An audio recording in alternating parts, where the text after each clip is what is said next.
সম্মানিত বই ক্রেতাগণ কিংবা পাঠক, কালো চামড়া ধলা মুখোশ ফ্রান্স ফানোর বই অনুবাদ করেছেন মোহাম্মদ শামীম মণ্ডল। পাঠক, বইটি বেরিয়েছে এবছরেই জুলাই 24-এ।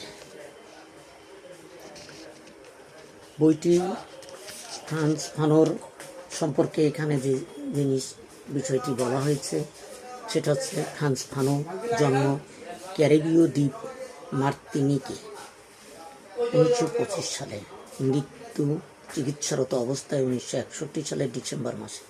বেঁচে ছিলেন মাত্র 36 বছর, পেশায় ডাক্তার, মনোচিকিৎসাবিদ, তবে বেঁচে আছেন লেখালেখি দিয়ে।